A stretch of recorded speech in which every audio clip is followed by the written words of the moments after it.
Muito boa noite, irmãos. Graça e paz inunde seu coração. Eu fiquei muito surpreso quando descobri que tem um livro que a Vida Nova publicou e eu não tive nada a ver com a publicação do livro, mas eu conhecia o pessoal deste livro.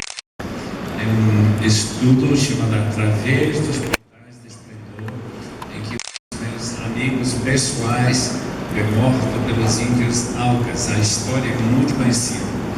E agora está aqui em livro, bem legível e fascinante, de Elizabeth Elliot, que também foi colega nossa lá na faculdade de Wheaton, e a presidente de nossa classe também, que morreu naquele mesmo dia, de janeiro de 56. Os irmãos que querem uma boa leitura, para ter coração movido para missões, seria muito bom. Meu tema: autoridade e confiabilidade da Bíblia. Há muito tempo, desde os anos 50, tenho reconhecido que o fundamento de uma vida piedosa, uma vida segura, a vida que conduz com certeza até Deus, na vida eterna, a gente tem que confiar na Bíblia. Portanto, este estudo, esta palestra, apresenta um tema bem gostosa para mim. Eu estudei numa universidade bastante secularizada. Eu estudei com mestres que não acreditam que a Bíblia era a palavra de Deus. Eu vi a diferença, meus irmãos. E é muito bom que os seminários que estão nos ajudando a congregar este tamanho de evento são pessoas que acreditam que a Bíblia é a palavra de Deus. Me perdoe se eu ler, porque eu não decorei. Eu deveria ter decorado, mas essa cabeça não segura mais nessa volta. Mostre um crente que vive santa e piamente. Eu mostrarei uma pessoa que leva a Bíblia a sério. O poder transformador da palavra depende do reconhecimento de sua autoridade divina. Se Deus falou claramente a Abraão: toma o teu filho, vai à terra de Moriá, oferece-o ali em holocausto, Gênesis 22:2. Então deve nos convencer que Ele dá à palavra de Deus autoridade absoluta. A obediência de Abraão dependia de dois fatores. O primeiro, a certeza que Abraão tinha acerca da voz que comunicou a ordem a imolar o seu filho. Se de fato tivesse alguma dúvida se foi Deus que falou com ele, ou talvez um outro espírito, não teria decidido levar Isaac para o altar e amarrá-lo e decidir matá-lo. Uma vez que reconheceu que a voz de Deus tinha autoridade absoluta sobre sua vida, a vida do seu filho, ele não hesitou em obedecer. E por isso que eu digo: qualquer pessoa aqui que vive uma vida de consagração a Deus, é porque ele leva a Bíblia a sério. Ele quer realmente obedecer o que a Bíblia ensina.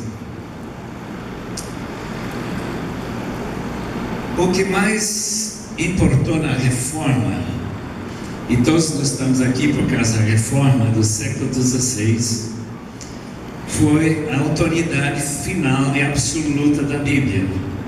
Se homens como Martinho Lutero, Ulrico Zwinglio, João Calvino, John Knox e muitos outros tivessem tido uma fé menos bíblica, a grande mudança não teria acontecido.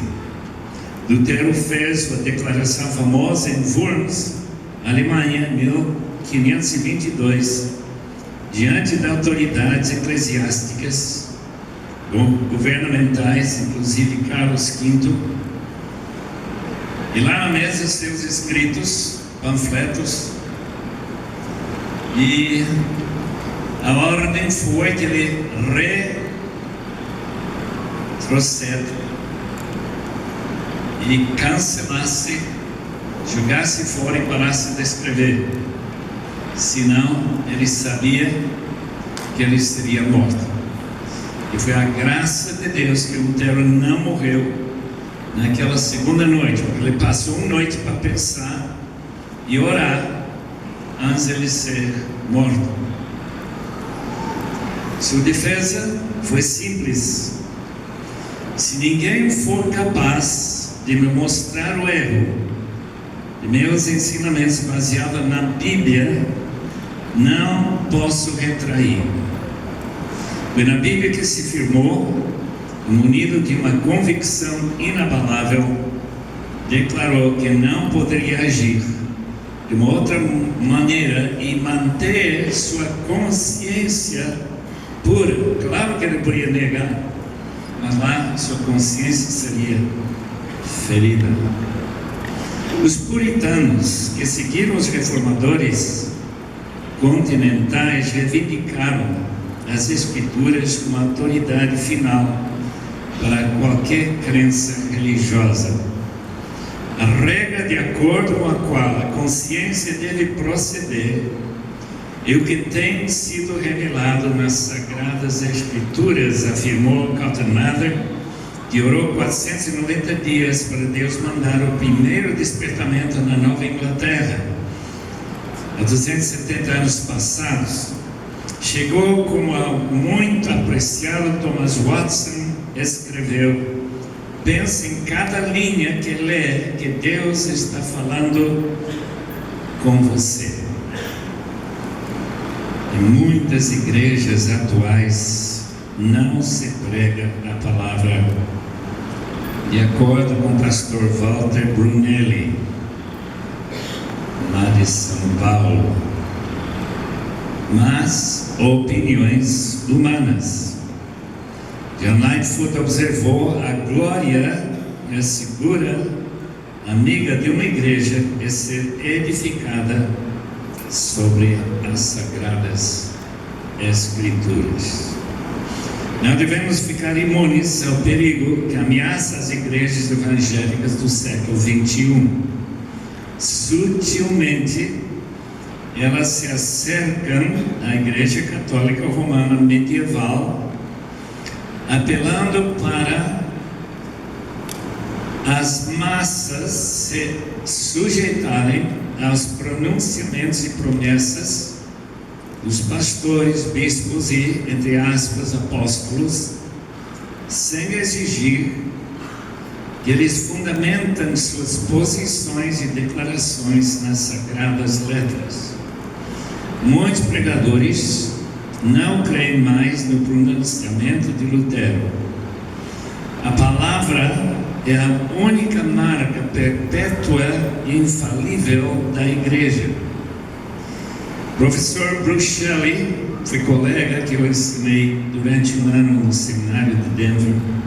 Seu livro, Igreja Povo de Deus, quem quer que leia, porém os escritos do monge transformado, verá que a palavra significava para ele mais do que doutrina corretamente formulada. A palavra que produzia fé, na opinião dele, era dinâmica e ativa na alma dos crentes. Página 15. Não foi demais que entre os marcos da reforma se levantou a bandeira sola Scriptura, somente a Bíblia. O dinheiro não é a força motriz em lugar do amor constrangedor de Cristo.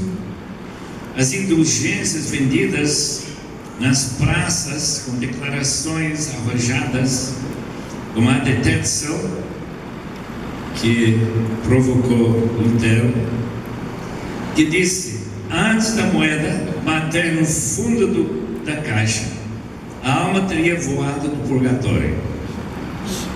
Não tem seu eco ressonante nas igrejas dos nossos dias? As vantagens que as ofertas sacrificiais alcançarão para os contribuintes atuais não são menos surpreendentes. Voltam paulatinamente aos amuletos, em lugar das relíquias medievais.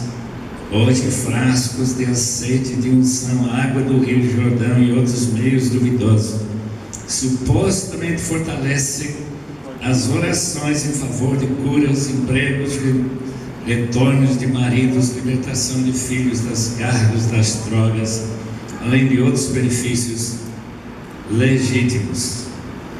Não quero dizer com isso que a gente não deve orar.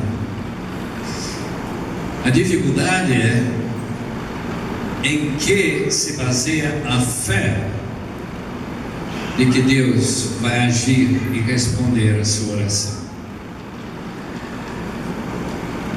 Os evangélicos originalmente sempre acharam que não seria das relíquias que se espalhavam pela Europa no século XVI, um prego da cruz, um pedaço de madeira da cruz, outras impressionantes relíquias, bem duvidosas quanto à sua origem.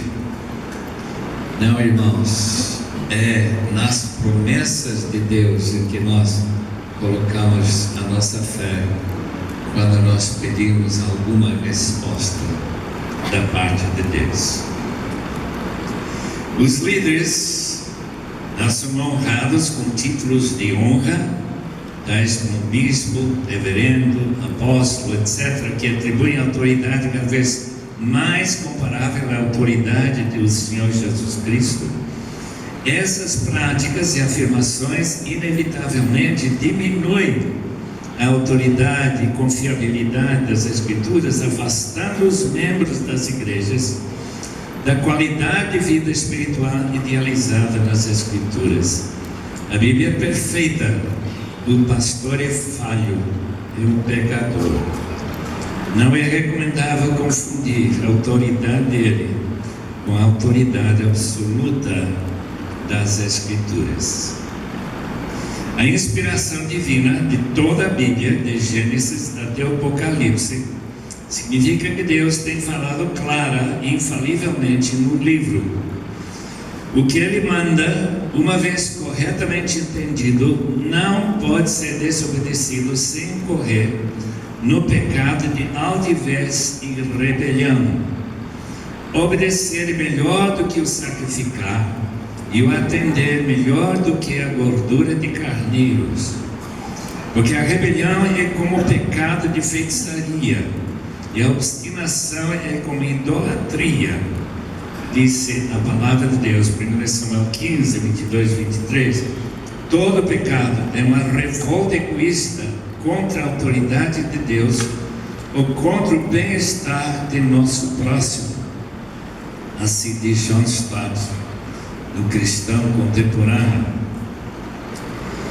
Ensinar uma opinião contrária à palavra e afirmar que Deus assim disse é pecado de altivez, de desonestidade, de exaltar-se até o trono de Deus. Charles Simeon, que pastoreava a igreja de Trindade em Cambridge, na Inglaterra, no fim do século XVIII e começo do século XIX, durante 40 anos, sabiamente expressou o alvo de toda a pregação: é humilhar os santos e exaltar o Senhor Jesus.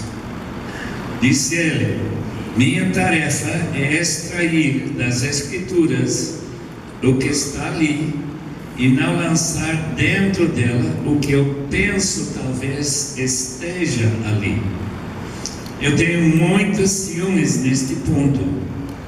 Não falar mais nem menos do que eu creio ser a mente do Espírito na passagem que estou pregando. Pastor John Stott, falecido recentemente, que foi usado por Deus no mundo inteiro, e eu lembro ter ouvido ele num congresso de estudantes universitários, 11 mil deles, e ele expôs 2 Coríntios 2,14 a 6,11. Isso foi há mais ou menos 50 anos atrás. Quando ele terminou, houve perguntas, e a pergunta-chave que todo mundo queria saber é como ele conseguia exprimir das Escrituras que ele explicou e aplicou às nossas vidas tanta coisa real, comovente e convincente. Resposta: uma pequena palavra: trabalho. Qual é o nosso problema? Falta de trabalho. Campbell Morgan diz: antes de pregar, leia o texto 50 vezes. E depois, faça exegese para saber se realmente o que você pensa que o texto diz, depois de ler 50 vezes, é isso mesmo que diz o texto. Porque senão há um perigo de nós substituir a opinião nossa para a declaração da palavra de Deus. Paulo escreveu para Timóteo que toda a Escritura, isto é, a Bíblia, é inspirada. 2 Timóteo 3,16. Em grego, o Theopneustos, exalado por Deus, é uma palavra que dá para a Bíblia a autoridade suprema, que a distingue de todos os outros livros jamais escritos. O Espírito Santo usou homens para escrever as palavras e os controlou de tal forma que podemos confiar absolutamente na veracidade de tudo que a Bíblia afirma nos manuscritos originais. Este princípio não pode ser provado, não há nenhuma maneira que eu possa dizer: olha, esta palavra é a palavra de Deus. Apenas é que eu creio que aquilo que Jesus falou acerca da Bíblia garante que aquilo que eu leio é justamente a palavra de Deus. Esse princípio não pode ser provado, tal como é impossível provar a existência de Deus. Por outro lado, se confiamos no Senhor Jesus, que declarou que a Escritura não pode ser anulada, João 10,35, colocaríamos a mesma confiança nas Escrituras que colocamos no próprio Senhor Jesus. Também disse: enquanto existirem céus e terra, de forma alguma desaparecerá da lei a menor letra, o menor traço, até que tudo se cumpra. Mateus 5,18. Citou Deuteronômio 8,3 em sua contenda com o diabo: nem só de pão viverá o homem, mas de toda palavra que procede da boca de Deus. Mateus 4,4. Todo cristão declara sua fé no Senhor. Romanos 10,9. Será inconsistente colocar nossa fé na autoridade dele e não confiar em sua palavra. Certamente seria inconsistente. O autor de Hebreus identifica as linhas de Salmo 95, que ele cita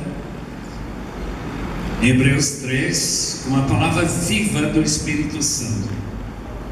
Como diz o Espírito Santo: hoje, se ouvirdes a sua voz, não endureçam o coração. Hebreus 3,7. Pedro também cria na inspiração da Bíblia. Assim temos ainda mais firme a palavra dos profetas, e vocês farão bem se a ela prestarem atenção, como a uma candeia que brilha em lugar escuro.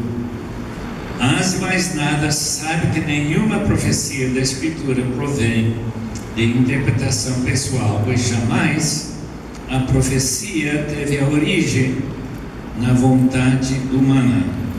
Homens falaram da parte de Deus, impelidos pelo Espírito Santo, 2 Pedro 1, 19 a 21. Eu fiquei surpreso.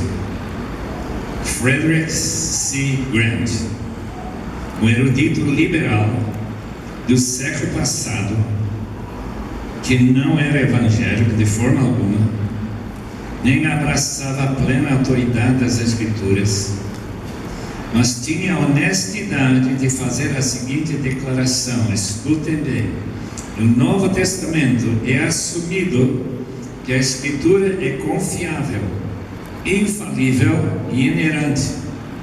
Não há qualquer autor do Novo Testamento que jamais sonharia em questionar alguma afirmação contida no Antigo Testamento. Isso é surpreendente. E normalmente o liberal diria justamente o contrário. A total infalibilidade das Escrituras quer dizer que a gramática e palavras usadas pelos autores são completamente adequadas para comunicar a verdade que Deus desejava transmitir. Johannes Gerhard disse: enquanto Deus permite àqueles que sejam legisladores e senhores da palavra, manipulando-a e combatendo-a de acordo com suas próprias vontades, nós devemos ser servos e estudantes da palavra. Assim disse um colega, Donald Burdick, prelúdio ao estudo bíblico da Revista Teológica de Leiria, 1965. O professor Francis Schaeffer lamenta que todas as grandes denominações americanas foram perdidas porque os conservadores crentes que creram na palavra de Deus esperaram até ser tarde demais para segurar os seminários da firmeza da palavra. Roguemos a Deus que essa tragédia não se repita no Brasil. Eu estudei na Escócia e duas coisas eu menciono rapidamente. Uma, que eu tive um privilégio bem duvidoso de pregar pela última vez numa igreja bonita, grande, deve custar mais ou menos 1 ou 2 milhões de reais, e que fechou nesse domingo por falta de gente. 400 pessoas desaparecem das igrejas toda semana na Escócia, que não é um país como o Brasil, tem poucos milhões de habitantes. Por quê? Porque tinha pessoas lá que disseram que nós não podemos confiar na palavra de Deus. Só por isso. Porque logo que se começa a pregar a autoridade e confiabilidade das Escrituras, o povo não sai da igreja. Fica cada vez mais convicto.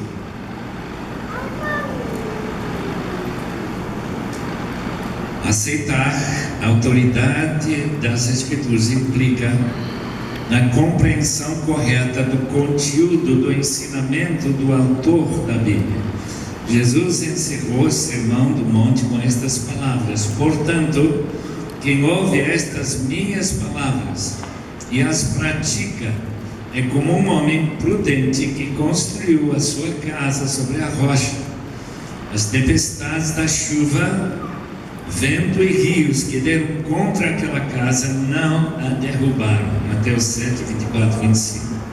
A firmeza da verdade pronunciada por Jesus, a confiança na fé, fiel transmissão de suas palavras, dá ao leitor do Novo Testamento a mesma certeza que temos da inspiração da Bíblia como um todo. Os primeiros pregadores do Evangelho no início da igreja em Jerusalém confiaram na autoridade, na confiabilidade plena das Escrituras para basear sua argumentação sobre a identidade de Jesus. Como que eles vão confiar ou provar que Jesus era quem ele declarava que ele era? Diante do mesmo sinédrio, a autoridade máxima dos judeus em Jerusalém, que condenou Jesus à morte, Pedro citou o texto do Salmo 118, 22. A pedra que vocês, construtores, rejeitaram e que se tornou a pedra angular é este Jesus. Não há salvação em nenhum outro, pois debaixo do céu não há nenhum outro nome dado aos homens pelo qual devemos ser salvos. Atos 4, 11 e 12. Paulo também se baseava na autoridade das Escrituras para evangelizar os judeus da sinagoga de Tessalônica. Foi o costume dele ir todos os sábados à sinagoga, onde discutia com eles com base nas Escrituras. Atos 17, 3. As Escrituras forneceram um fundamento seguro para afirmar que Jesus era de fato o Messias. Paulo argumentou pela Bíblia que os judeus deveriam crer que os fatos históricos da vida de Jesus foram autoridade segura para receber a eterna salvação. Entre os coríntios também Paulo usou a mesma estratégia, mas o que primeiramente lhes transmiti foi o que recebi, que Cristo morreu pelos nossos pecados segundo as Escrituras, foi sepultado e ressuscitou no terceiro dia segundo as Escrituras. 1 Coríntios 15, 3 e 4. Como afirma Dr. Martin Lloyd Jones, já falecido, é vital que entendamos que Jesus não foi pregado isoladamente, mas no contexto do que tinha vindo antes. Deus não havia começado a atuar em Belém. Nunca devemos conceber a revelação como existindo só em Jesus Cristo, ou começando com a sua vinda ao mundo. Deus tinha se revelado em tempos passados, como Hebreus 1 a 3 nos recorda. Isso tudo concorda plenamente com as palavras de Jesus. Examinem as Escrituras, porque acreditam que elas fornecem a base para alcançar a vida eterna. E são as Escrituras que testemunham a meu respeito. Pensem bem, amados ouvintes, que não há um outro indivíduo na história cuja vinda e pessoa e ministério e obra foram preditos como foi o caso de Jesus de Nazaré. Dezenas de promessas e profecias se cumpriram na vida de nosso Senhor. Por quê? Porque Deus já tinha revelado que futuramente viria aquele que daria e traria salvação ao mundo. Agostinho declara sua confiança na Bíblia. Estou falando que os católicos chamam de Santo Agostinho, não sei se ele é mais santo do que os outros, mas Agostinho declara sua confiança na Bíblia assim: as mais desastrosas consequências devem seguir se crermos que há algo falso nos livros sagrados. Se aceitarmos uma afirmação falsa em tão alto santuário de autoridade, não restará um só período destes livros que, parecendo difícil de praticar ou duro para acreditar, não seria, pela mesma regra, negado. Seria fatal se for explicado que o que se ensina não era fato mesmo. Epístolas 28. Acrescentou: nada falso pode ficar debaixo do sentido literal das Escrituras. O Pacto de Lausanne, 1974, reafirmou o que os evangélicos sempre criam: a Bíblia é inerente em tudo que afirma. João Calvino cria que a Bíblia autentica a si mesma. Não podemos mostrar seguramente que as Escrituras são a revelação perfeita e completa de Deus, mas acreditamos em inspiração, porque nosso Senhor cria na infalibilidade da Bíblia e de suas próprias palavras. Deus não pode mentir, nem contradizer a si mesmo. Carl F. Henry, que Billy Graham achava o maior teólogo evangélico de sua geração, autor de 6 volumes sobre teologia, afirma: era o ponto de vista de Jesus, dos apóstolos, dos pais da Igreja Católica Romana até Vaticano II, que a Bíblia é inerrante. A discussão sobre a infalibilidade das Escrituras no Concílio de Trento, 1545-46, nos meados do século XVI, levantou-se a sugestão de incluir a seguinte declaração sobre a autoridade das Escrituras: as verdades são contidas parcialmente nas Escrituras e parcialmente em tradução não escrita. Mas 2 padres se levantaram e protestaram essa fórmula, partem, partem, em latim, porque destruiria a imparidade e suficiência das Escrituras. As palavras ofensivas foram retiradas. A Igreja Católica continua admitindo que há 2 fontes de revelação, como se nota na encíclica papal Humani Generis, falando das fontes de revelação. Quer dizer, declarou e desmentiu.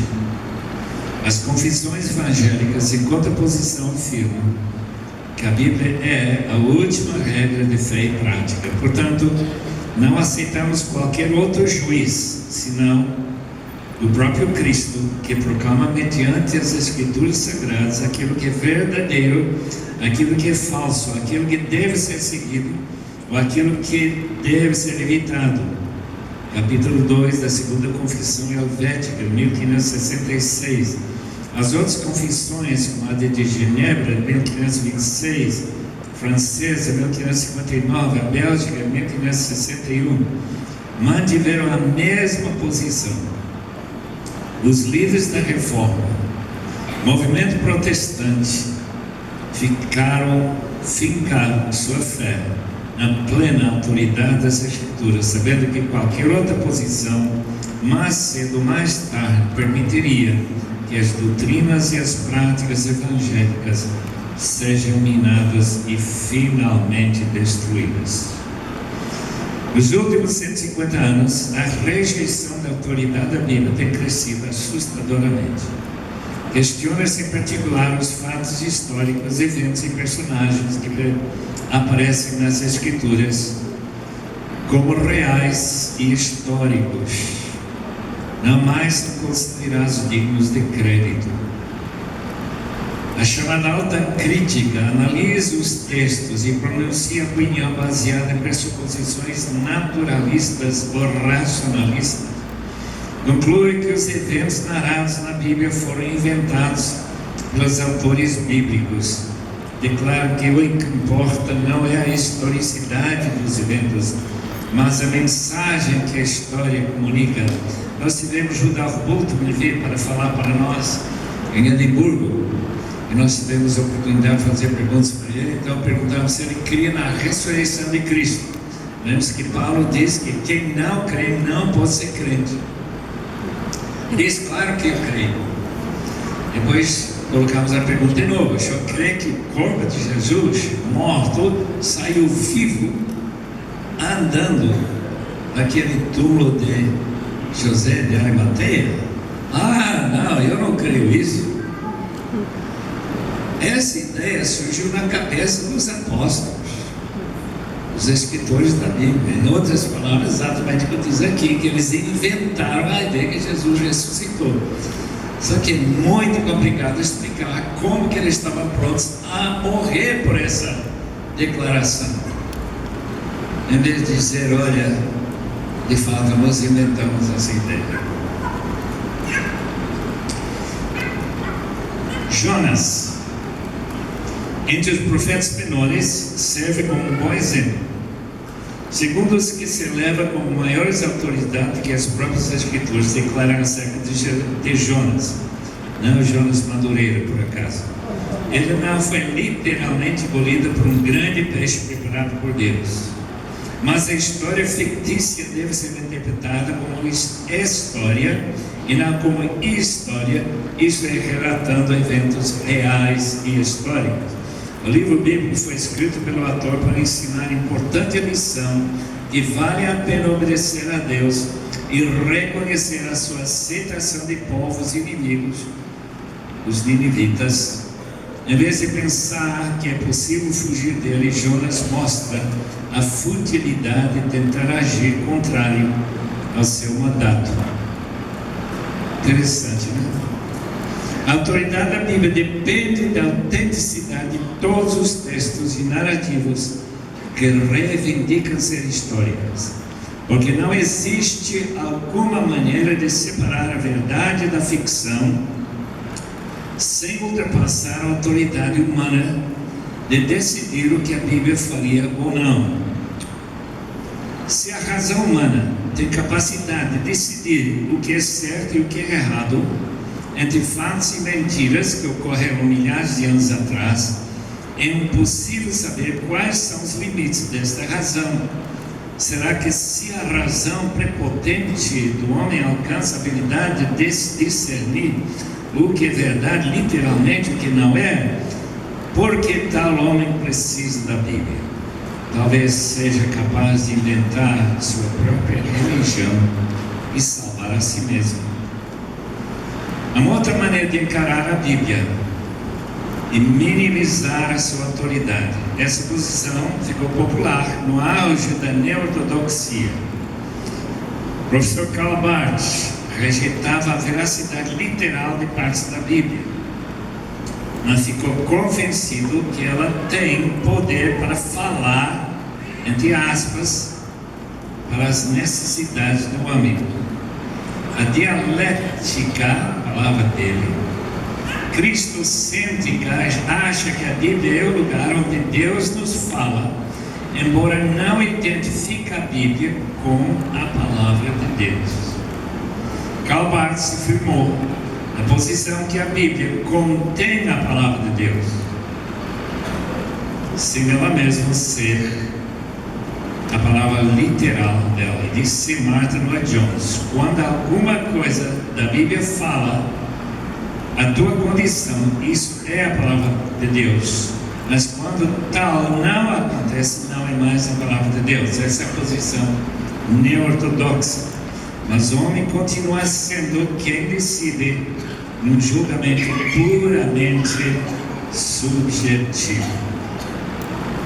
Quando voltamos para a definição da inspiração da Bíblia, a influência sobrenatural do Espírito de Deus sobre os autores da Bíblia, que os assegurou de modo que aquilo que escreveram era precisamente aquilo que Deus quis que escrevessem para a comunicação de sua verdade. Percebemos que a autoridade das Escrituras depende inteiramente da sua inspiração e da correta compreensão da mensagem da palavra dele. Alguns pontos e concluímos. Podemos esclarecer e delimitar essa definição. Primeiro, os autores humanos não receberam a mensagem que escreveram por ditação, como se o homem fosse apenas um secretário digitando as palavras faladas por Deus. O Alcorão muçulmano e islâmico de Maomé foi ditado, portanto é muito mais confiável segundo os muçulmanos do que a Bíblia. Um dos seus argumentos é que a Bíblia não é confiável. O produto final é divino e deve ser examinado como tal. Nesse sentido, o autor humano é secundário. Número 3. Inspiração é um termo técnico totalmente distinto da inspiração de poetas, do compositor de músicas ou de hinos. Dependeu de controle especial do Espírito Santo, distinto do conceito de iluminação do Espírito. O Espírito de Deus que escolheu o conteúdo que Deus quis incluir na Bíblia. Número 5. Não há outro livro igual à Bíblia. A inspiração e canonização da Bíblia foram ordenados por Deus. Alguns livros ou cartas escritos por Paulo que não foram inspirados, portanto não foram incluídos na Bíblia. Nós temos uma menção de uma carta que Paulo não incluiu. A Bíblia não inclui essa carta, mas está em 1 Coríntios 5:9. E também a sua carta severa, 2 Coríntios capítulo 2 e versículo 3.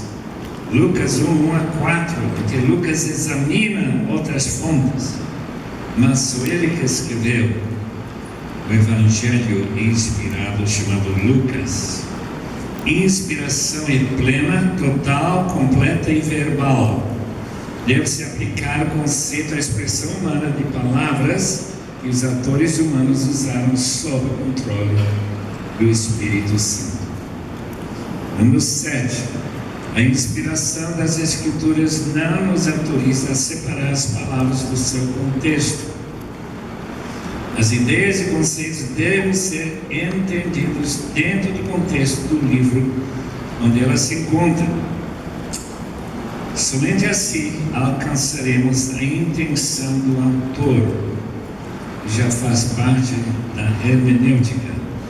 8. A inspiração refere apenas aos autógrafos. Há diferenças pequenas entre alguns manuscritos, cópias feitas à mão, até a invenção da imprensa em 1450 e pouco. O estudo cuidadoso dos manuscritos ajuda os pesquisadores a chegar a uma segurança quase inabalável sobre o que foi que o autor bíblico escreveu originalmente. Dúvidas que persistem são poucas e sem importância teológica. Número 9. Os autores bíblicos podem usar diferentes palavras para significar a mesma coisa, ou diferentes sentidos para a mesma palavra. Compara a palavra grega anothen, traduzida em João 3 como nascer de novo, ou outra vez, mas também usado de novo no versículo 31, no capítulo 3 de João, que significa de cima. Então nós podemos sempre traduzir nascer de novo a nascer de cima. Número 10. A inspiração torna a Bíblia inteira em revelação para nós. O Antigo Testamento é incompleto como revelação. Os profetas falam da esperança da nova aliança, Jeremias 31 e 31 seguintes. Podemos entender que houve livros inspirados que não foram incluídos ou preservados. 2 Crônicas 9:29, porque Deus não achou que fossem relevantes para nós. Sabemos que houve palavras pronunciadas por Jesus que não foram escritas e incluídas nos evangelhos. O reconhecimento do progresso da revelação, da comunicação de Deus por meio dos escritos da Bíblia, nos confirma que algumas das ordens divinas do Antigo Testamento não precisam ser observados hoje. Sobretudo, os mandamentos regulavam a vida religiosa de Israel. Diz Dr. Martin Lloyd Jones corretamente: não temos de declarar que a Bíblia inteira, as Escrituras canônicas do Velho e do Novo Testamento é a palavra de Deus. Também nós temos de declarar que a Bíblia inteira, as Escrituras canônicas do Velho e Novo Testamento é a palavra de Deus. Também, quando falamos do Novo Testamento, tem o aval de Deus, devem ser obedecidos, como todos os mandamentos do Senhor. Há muito mais que se podia falar, especialmente na aplicação das Escrituras. Como viver o que a Bíblia fala e manda. E o texto clássico é as mulheres só orarem ou profetizarem com véu ou com coberto na cabeça. Por que não é mais necessário? Essas são as perguntas que na matéria do pastor Jonas chamada hermenêutica se explica muito bem. Não é que a gente está desprezando o princípio que está envolvido com essa cobertura e que o homem não deve deixar o cabelo crescer e tantas outras regras que não se observam mais hoje em dia. E a gente precisa então acrescentar essa matéria da autoridade da Bíblia, como não ferir esse princípio e viver da maneira que Deus manda que nós vivamos. Eu gostaria de orar e pedir a bênção sobre cada um que, convencido que a Bíblia é a palavra de Deus, lê esse livro todo dia. Talvez alguns vão até adquirir esse livro chamado Estude a Bíblia. Não sei se os irmãos da Vida Nova trouxeram, mas esse livro é fantástico. Por quê? Porque todo dia você pega um trecho e vai refletindo sobre o ensinamento daquele trecho e como se aplica à sua vida. O livro já tem muitos anos de utilização. Estude a Bíblia. E espero que os irmãos estudem a Bíblia, refletam, pensem, saibam como aplicar da melhor maneira possível. Pai amado, nós estaríamos completamente perdidos, como nave espacial que não tem mais contato com aqueles que enviaram e está voando pelo espaço sem rumo e sem finalidade nenhuma, se distanciando cada vez mais do seu Criador. Oh Deus, não permita que nosso dileto auditório desta noite, cada pessoa aqui, qualquer que seja a sua posição, deixe de acreditar firmemente na confiabilidade das Escrituras. Em nome de Jesus. Amém. Amém.